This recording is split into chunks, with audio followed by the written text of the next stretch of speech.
Hello, it's Dan here. I hope you're good today. Now, something that's often comes up when I'm working with people is aspects and fears and worries and anxieties around public speaking.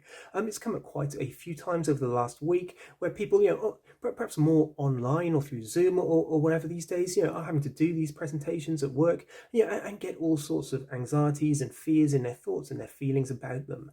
Whether that's even the thought of it leading to that kind of anxious feeling in the stomach, whether it's all those thoughts about what if I mess up, what if people judge me negatively, what if I forget it or go blank, or they notice I'm anxious, or all those kind of things around in terms your own performance, but also being judged by other people, and a huge wealth of kind of pressure.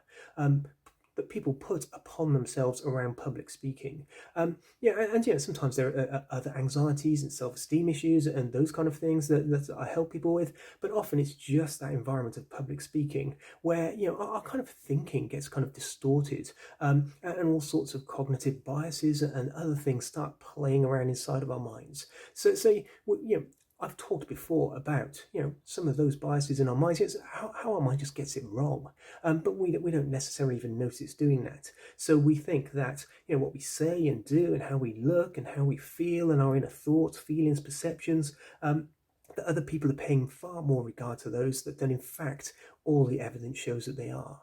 But people aren't paying as much attention to what we're doing and how we're kind of thinking and how we're feeling, as we are, and we mistakenly, because of our focus on that inner anxiety or fear around public speaking, or those thoughts around what if this happens, or worst cases, or being judged negatively, or making an idiot of yourself, or whatever those thoughts might be, because they kind of fill your mind, and you feel all those feelings. Our mind, almost assumes and over exaggerates how much other people are aware of that stuff. And even in the field of public speaking itself, research shows that other people can't tell what's going on inside. If you're a bit anxious, if there's a bit of adrenaline going through you, which is not necessarily at the right level, a bad thing when you're public speaking, for a bit of energy, a bit of oomph in what you're saying, rather than just being too kind of monotone or not engaged in what you're doing, the right level, brilliant. It's obviously when it gets too much adrenaline, too much oxygen, our mind's racing, we can't think clearly, we go blank, that's obviously where the issues come into it. But a lot of that is our mind just getting it wrong. And I would look up these things, the illusion of transparency, the spotlight effect, where our brain just gets it wrong. It's an evolutionary thing, they reckon. Because we want to fit in, because we don't want to be excluded from the tribe, if we're putting it in those kind of terms. We tend to over-exaggerate how much attention people are paying to us. Which is a positive thing in this regard. As I always say to my clients, it's a positive thing. Other people are not picking up if you are a little bit anxious when you're public speaking. They're not aware of the kind of stuff going through your mind. But what tends to happen is if you start to feel a little bit anxious, maybe a little bit shaky, or you think like your voice is a bit tight or a bit shaky in some way, you start to worry that other people are picking up on that, which leads to you then feeling even more anxious and uncomfortable and worried. And then you start thinking, well, now they certainly are noticing it, because, now I'm even more anxious. And it becomes a kind of cycle, if you like, that's built up essentially inside of your own mind. Certainly if someone is extremely anxious and stuff, we could potentially pick up on it, but in most cases, we don't do that. In most cases, we're either listening to what they say, or to be honest, a lot of people who will be listening to you when you're public speaking are probably more engaged in their own thoughts and how what you're saying applies to them and what they're going to be saying later, and other stuff they need to do. We're not kind of 100% focused and doing that kind of stuff.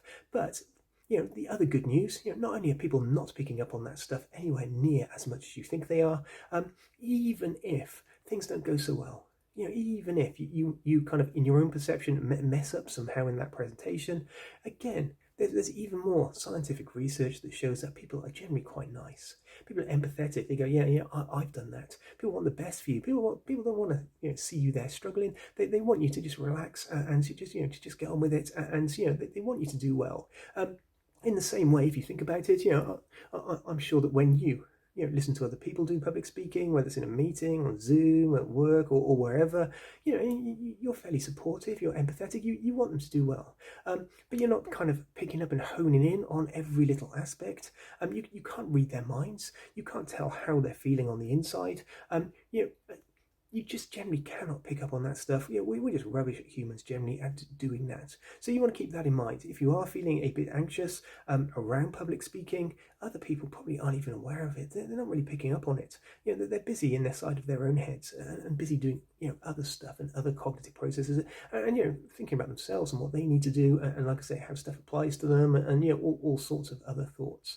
But the other thing that I've been talking to people about this week is people sometimes feel when they go into to do a presentation or other public speaking, there's this kind of perceived pressure that you just have to be word perfect. You have to be like a perhaps like a newsreader or something, but forgetting that they've got all the words written down in front of them, they're just reading out, what's written in front of them to a large extent. But people think, if they stutter, if they struggle over a word, if they need to rephrase something, if they lose track of what they're saying at any point, and all those kind of things, that somehow, that's not allowed. But if you look at any conversations you have with people, or if you're part of a group, or even just one-to-one, start noticing how often, I do it. I lose track of what I'm saying. I stumble over words. I don't say them quite right. I add in, ums and all that kind of stuff, and your nose, without even realize I'm doing it most of the time, until I watch these back. And it doesn't really matter. No one's really bothered. No one really cares. You don't care when other people are doing it. If you're listening to what they say and you're talking or you're part of a group, you're fairly relaxed around it. You're not, a week later going, I can't believe they stumbled over that word. You just don't do that. We're not bothered. We practically don't even notice. We're just more engaged in what's going on, or perhaps not engaged at all.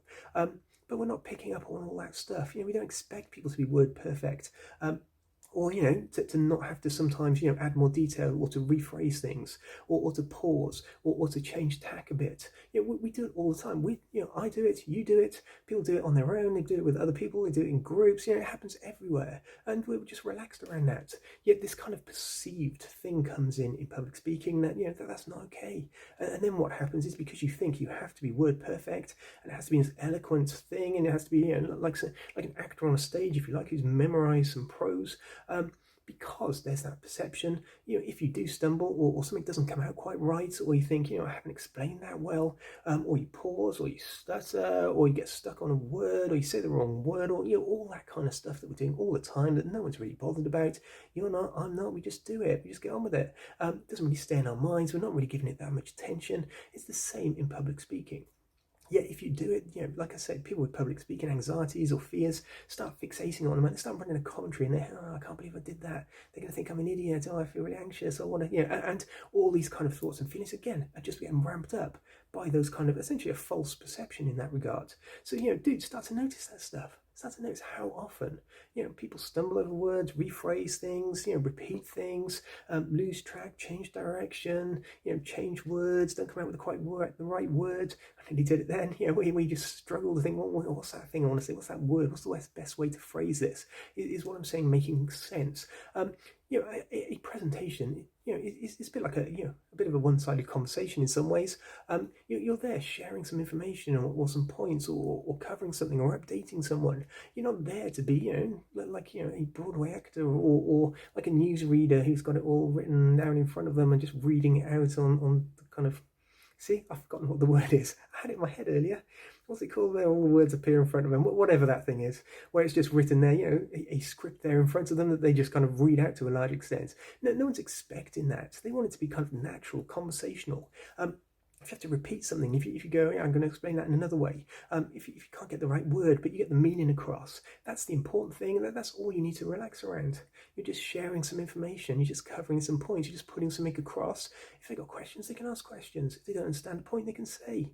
But do pay attention, to those kind of things I've mentioned as cognitive biases. Look it up. Spotlight effect, the illusion of transparency. Most of the stuff that you're worrying other people are thinking, or fears of failure, things are going wrong, are completely misplaced. They're just unnecessary. And even if, keep in mind you're over-exaggerating all that stuff. You just are. You can't help it. But even if something does go, badly wrong, which is probably unlikely, but even if that happens, people don't judge you harshly. People are generally nice. You're nice. I'm nice. We're supportive. We want people to do well. We relax around it. If someone messes up, they just reset, carry on. We're not bothered.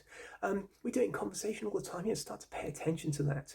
That when you talk to people in groups, when other people present, there are pauses. There are moments where they kind of have to check something. There are moments when they think. There are moments when they pause and breathe. There are moments when they repeat stuff. There are, all these things happen each and every day into every conversation, and we relax around them then. So we want to relax around them when we're kind of talking or presenting. So start to notice that stuff, but certainly be aware those cognitive biases, that they can cause havoc in terms of your thinking and feeling, both beforehand and during. And even when you think back, a lot of people then get kind of self-critical about it and start to assume it's going to repeat itself. All those kind of things. Most of it's misplaced. But certainly, even if it's not misplaced, which it is, even with that in mind, if you are struggling with public speaking anxiety, even after looking at these cognitive biases, even though you're aware now that you're over-exaggerating that stuff, even though other people cannot tell what you're thinking and feeling, even though people tend to be generally nice and supportive, even though we all, in conversation, have to repeat things and sometimes stumble or mess up in some way, and we just carry on and no one's really paying much regard to it, even with all that in mind, and do keep it in mind, there's still loads of stuff we can do. There's things we can do before presenting to get our mind in the right place, to mentally rehearse it, to know we can cope with it and to deal with stuff, and to just feel just generally more calm and confident before you even go in there, to sort of prime your mind for it to go well, and to know you can handle any challenges that come up along the way. There are things you can do just before and even during a presentation that just keep you kind of in that right zone where you perform well, but you're also pretty relaxed. And you can do that in a positive way. And there are things you can do afterwards that reinforce all that good stuff, and that mean in that way that we all can. You can still learn and grow and get better at public speaking. You can still revise things. You can still find different approaches. You can still learn from everything you're doing, but we do it in a supportive, encouraging, positive way where we get better at stuff. And just kind of, like I say, hit ourselves over the head with a metaphorical stick and go, that was rubbish, I can't do this. You go, all right, that bit was good, that bit was good, that bit, maybe next time I need to approach it in a different way, or to adopt a different strategy, or to just focus on that particular bit and get better at it. That means that, next time goes even better. That means you get more and more confidence, more and more self-belief. All these things fit together, but you want to be aware, the stuff your brain is making up, because it cannot help but make that stuff up, those cognitive biases. The fact that, a lot of the perceived pressure around what you're saying, how you're saying it, is totally misplaced. But also, like I say, it's what I help people with. There's a lot of positive stuff you can put in place. That means, you feel better about it anyway, more calm, more confident, that those things, those kind of biases don't have such an impact, and that you can just go in there, relax, cover what you want to, feel good about it, learn and get better and grow as a presenter or public speaking in that way, and start to, enjoy the process, or at least just feel all right about it. So do, go away and, look up that stuff. There's loads about it on my website. I'm always adding to that. Do go away and start thinking of these strategies. Whether you use some of my audios or some other things to feel calmer, more confident, and to prime your mind for that, and to then, have strategies to use when you're there, and do, relax around what you say, how you say it, and whether you stumble, whether you go blank for a moment, whether you have to pause and think, whether you have to check your notes, whether something doesn't come out quite right. We all do it. We're all doing it all the time. I've done it even in this video. Even I in this video. I don't claim to be a perfect presenter, because I just relax around it. Stuff comes out wrong. Stuff doesn't come out quite right. But we carry on. Enjoy it. Feel good about it. Learn to relax around public speaking. Look at that stuff. Learn from it. Apply it. And find yourself feeling better and better when you present. And I will speak to you very soon. You take care now.